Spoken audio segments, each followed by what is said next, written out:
கர்த்தருடைய பிள்ளைகளே, இந்த காலை வேளையிலே நான் உங்களை சந்திப்பதிலே மற்றற்ற மகிழ்ச்சி அடைகிறேன்.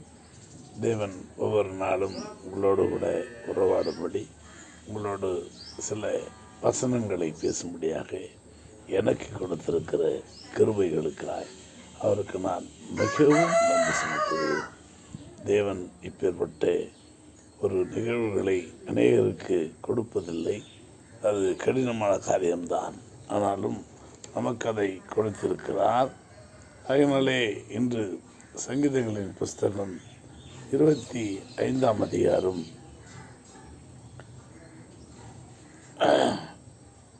7ஆம் வசனத்தை நாம் ஒரு சில வசனங்களை வாசித்து தியானிக்க இருக்கிறோம்.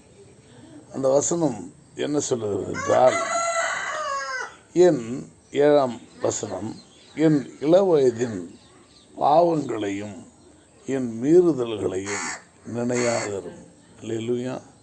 நாம் வாழ்க்கையிலே பிறந்து வளருகிற பொழுது அது கிறிஸ்தவ பிள்ளைகள் கொஞ்சம் வாரம் ஞாயிற்றுக்கிழமைகளிலே கட்டாயமாய் சபைகளுக்கு செல்ல முற்படுகிறார்கள்.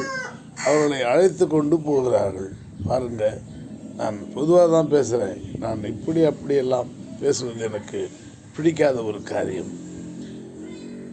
வாரம் கிறிஸ்தவ பிள்ளைகளை அவருடைய பெற்றோர்கள் அவர்களுக்கு அணிய புது அங்கிகளை உடுவித்து இல்லை பழைய அங்கிகளை உடுவித்து அவர்களை சபை சர்ச்சு என்கிற அதற்கு கொண்டு போய் அங்கே ஒரு நாள் முழுவதும் அவர்கள் பாடல்களும் ஜபங்களும் செய்து, பெரியவர்கள் வீட்டுக்கு வந்தாலும் கூட சிறியவர்களை சண்டே சர்வீஸ் என்கிற அந்த சர்வீஸிலே விட்டு வந்து விடுவார்கள். அவர்கள் பிள்ளைகளாக இருக்கிற பொழுது, அவர்கள் காலேஜே படிக்கிறவர்களாக இருந்தாலும், அவர்கள் கல்லூரி படிக்கிற மாணவர்களாக இருந்தாலும் கூட அவர்களும் திருமணமாகாத வரைக்கும் அந்த சண்டே ஸ்கூலிலே பங்கு பெறுகிற மாணவர்களாய் அங்கே விளங்குகிறார்கள். அப்படி ஞாயிற்றுக்கிழமை அவர்கள் வாரம் அவர்கள் கொண்டு போய் கர்த்தருடைய அற்புதங்களை, அதிசயங்களை, வல்லமைகளை, அவர் செய்கிற காரியங்களை அவர்களுக்கு போதித்து வழிநடத்துகிறபடினாலே அவர்கள் தொடர்ந்து கொஞ்சம் பாவங்களுக்குள் இடராதபடி தங்களை காத்து கொள்ள அது ஏதுவாக இருக்கிறது. மற்றொன்று, வாரம் என்பது மாத்திரம் அல்ல, தங்களுடைய வீடுகளிலே இரவு ஜெபம், இரவு 10 மணி. ஆனால் அநேகர் அதை செய்வதில்லை. ஒரு சிலர் அதை இன்றும் எப்பொழுதுமே அதை செய்து கொண்டு தான் இருக்கிறார்கள். 10 மணி அளவிலே வேதத்தை எடுத்து வைத்து கொண்டு தங்கள் குடும்பமாக உட்கார்ந்து ஆண்டவரிடத்தில் ஒவ்வொருவரும், தம்பி நீங்கள் ஜெபம் பண்ணுங்க, நான் கூட என் சின்ன பிள்ளைய ஜெபம் பண்ண சொல்லுவேன். சின்ன பிள்ளை உடனே தயங்காமல், சுஜித்குமார் என்கிறதான பிள்ளை உடனே தயங்காமல் ஜெபத்து முடிப்பார். பெரிய பிள்ளை இப்பொழுது 12ஆம் வகுப்பு படிக்கிறார். அவருக்கு இப்பொழுது கொஞ்சம் கூச்சம் வந்து விடுகிறது. இல்லை, நான் செய்யலேன் என்று சொன்னால் கொஞ்சம் வீட்டுக்கு அடங்காத சில காரியங்களை அவர் செய்வார். கொஞ்சம் மீறின செயல்கள். அதனால பாவங்கள் அல்ல, மீறின செயல்கள், சொல்கிற வேலையே செய்ய மாட்டார்.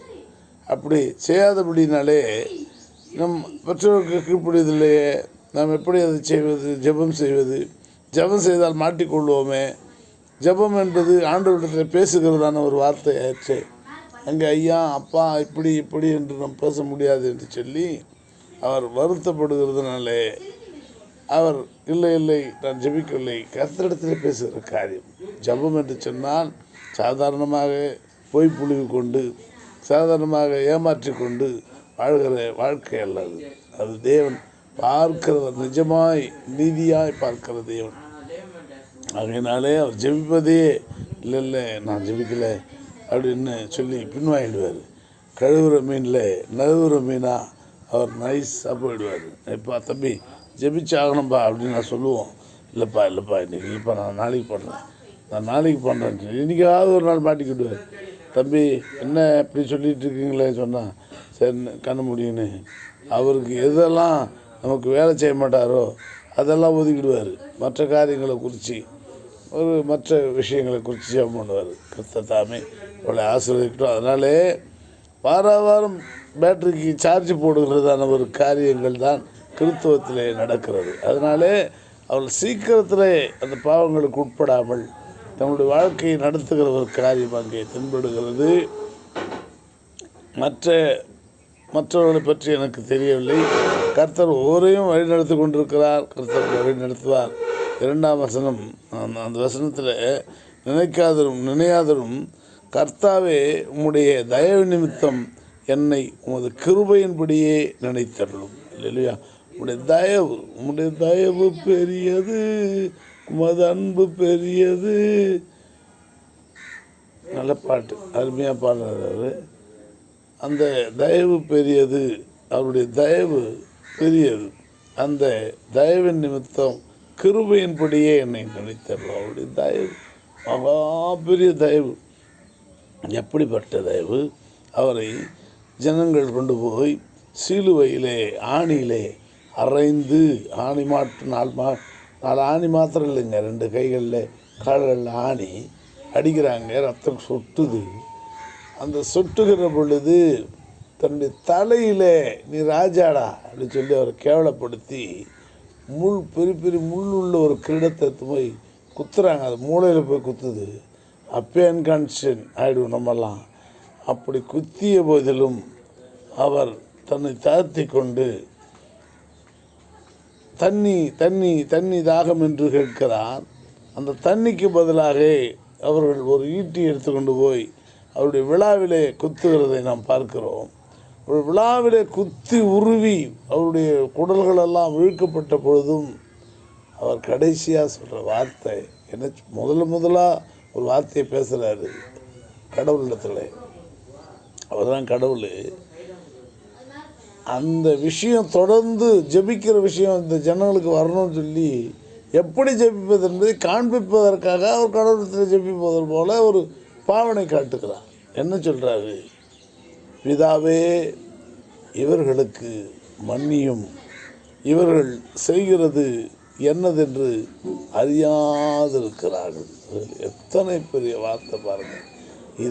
இதை சிந்திச்சு பாருங்கள்.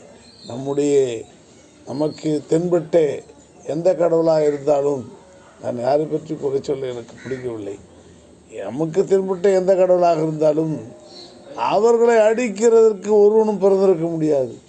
எப்பேற்பட்ட வல்லமை படைத்தவனாக இருந்தாலும் கடவுளை அடிப்பதற்கு கை வைக்கினால் அவன் கண்டந்தண்டமாய் போகிற காரியங்களை தான் நாம் பார்த்திருக்கிறோம்.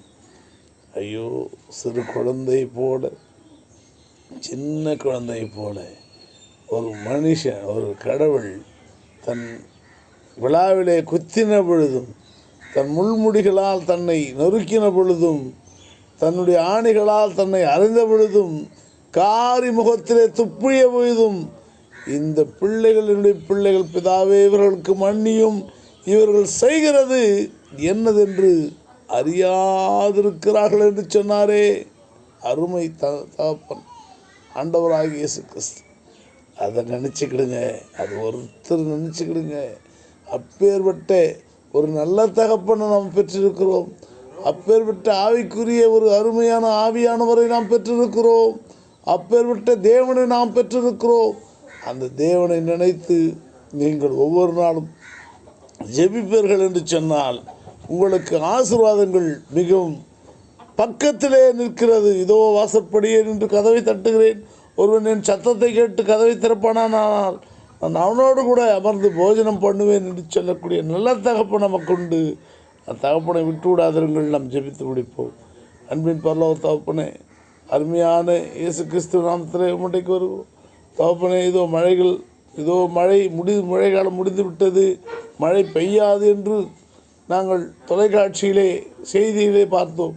ஆனால் தொடர்ந்து 2 நாட்களாக மழை பெய்து கொண்டிருக்கிறது. ஐயா, என்னுடைய சபையை மழையிலிருந்து காப்பாற்றுவதற்காக கட்ட வேண்டும் என்று தொடர்ந்து நான் ஜெபிப்பது மாத்திரமல்ல, அநேகர் ஜெபித்து கொண்டு தான் இருக்கிறார்கள். அநேக ஐயாக்கள் உதவுகிறேன் என்று சொல்லுகிறார்கள். இதோ உங்களுக்காக நான் காசு அனுப்புகிறேன் என்று சொல்லுகிறார்கள். ஆனால் ஒருவரும் அதிகமாய் யாரும் இப்பொழுது அனுப்புவதில்லை. ஆனால் அனுப்பிய ஒவ்வொருவருக்காக நான் உண்மை ஸ்தோத்திரிக்கிறேன், துதிக்கிறேன். அப்பா அனுப்பியிருக்கிறாங்க தம்பி ஐயா, என்னுடைய நண்பர் ஜோகன்ராஜ், திருநாவுக்கரசர், ஜான்சிராணி அம்மையார், மோசே, கர்த்தாவே ஸ்தோத்திரம் ஆண்டவரே, லீனா, கர்த்தாவே அப்படியாக ஒவ்வொருவராக பேபி சகோதரி அவர்கள் ஒரு இடத்துல வாங்கி 2500 ரூபாய் கிட்ட அவர்கள் அனுப்பினார்கள். கர்த்தாவே ஸ்தோத்தரிக்கிறோம். இன்னும் அநேகர் அனுப்பியிருக்கிறார்கள். அந்த பணங்களை வைத்து கொண்டிருக்கிறோம்.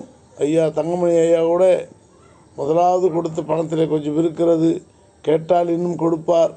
அதனாலே இன்னும் ஒவ்வொருவரும் கொடுத்து கொண்டு தான் இருக்கிறார்கள். சீக்கிரத்திலே நாங்கள் அந்த சபைகளை கட்ட கர்த்தாவே இது எங்களுக்கு உதவி செய்யுப்பா. இன்னும் யாரெல்லாம் கொடுப்பார்களோ அவர் கொடுத்து உதவ கர்த்தர் உதவி செய்யுங்கப்பா. கர்த்தர் தாமே ஆண்டவரே எல்லோரையும் நான் பட்டியலிட்டு ஒவ்வொருக்காக ஜெபித்து கொண்டிருக்கிறேன். ஒவ்வொருவரும் கொடுத்து கொண்டு தான் இருக்கிறார்கள். இன்னும் கொடுப்பவர்களை கர்த்தர் ஆசீர்வதிங்க. இந்த மாதம் இறுதிக்குள்ளே சபையை கட்ட வேண்டும் என்று அண்ணன் பரமசிவம் அண்ணனிடத்தில் நான் பொன் செய்து நேற்று கேட்டபோது, ஆண்டவரே நான் கண்டிப்பாக கொடுப்பேன் என்று சொல்லியிருக்கிற அந்த மனிதனை தேவன் தாமே அபரிதமாய் ஆசீர்வதிப்பீராக, பலப்படுத்துவீராக. இயேசு கிறிஸ்து நாமத்தில் ஜெபிக்கிறோம் பிதாவே. ஆமென், ஆமென், ஆமென்.